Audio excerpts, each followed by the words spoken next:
चेतना क्या है? वास्तव में जो व्यक्ति चिंतनशील है वही चैतन्य है, और जो व्यक्ति जाग चुका है,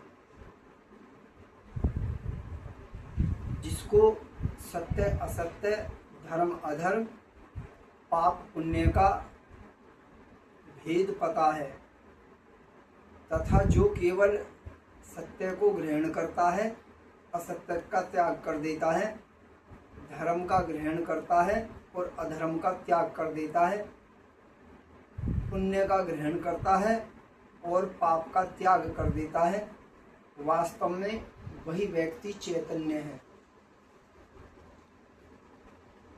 चैतन्य व्यक्ति कैसे बनता है? उसके लिए शास्त्रों का अध्ययन बहुत जरूरी है, तथा शास्त्रों में जो बातें कही गई हैं उनका चिंतन बहुत जरूरी है, तथा उपवास के द्वारा भी हम चैतन्य होते हैं, तथा ईश्वर की भक्ति के द्वारा जप तप यज्ञ योग पूजन पाठ इनके द्वारा भी मनुष्य चैतन्यता को प्राप्त होता है।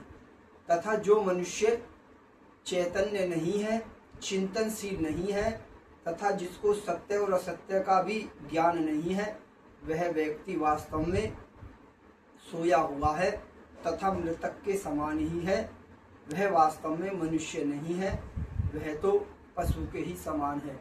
इसलिए मनुष्य को सदैव तर्कशील होना चाहिए, जिज्ञासु होना चाहिए, चिंतनशील होना चाहिए, तथा किसी भी कार्य को करने से पहले उस पर सोच विचार अवश्य ही करना चाहिए।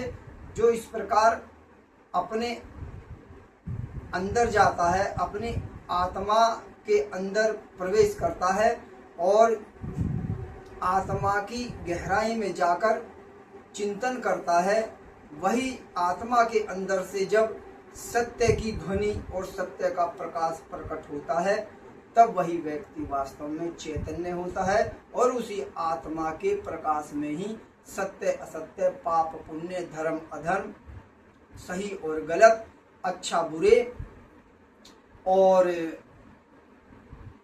क्या करने योग्य है और क्या नहीं करने योग्य है, इसका ज्ञान हम सबको होता है। यही वास्तव में चैतन्यता के वास्तविक लक्षण है।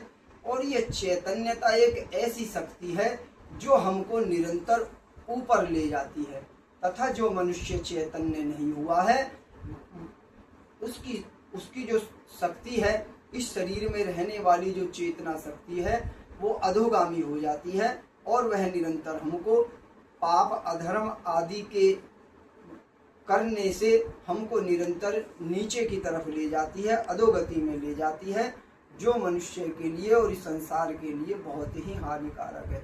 इसलिए हम सबको निरंतर ध्यान के द्वारा तथा चिंतन के द्वारा शास्त्रों के अध्ययन और भगवान की कथा लीला अवतारों की कथाओं का निरंतर स्मरण और चिंतन के द्वारा हमको चैतन्यता की तरफ निरंतर आगे बढ़ना चाहिए। इसी में ही हम सबका और इस संसार का भी कल्याण है। जय जय श्री राधे।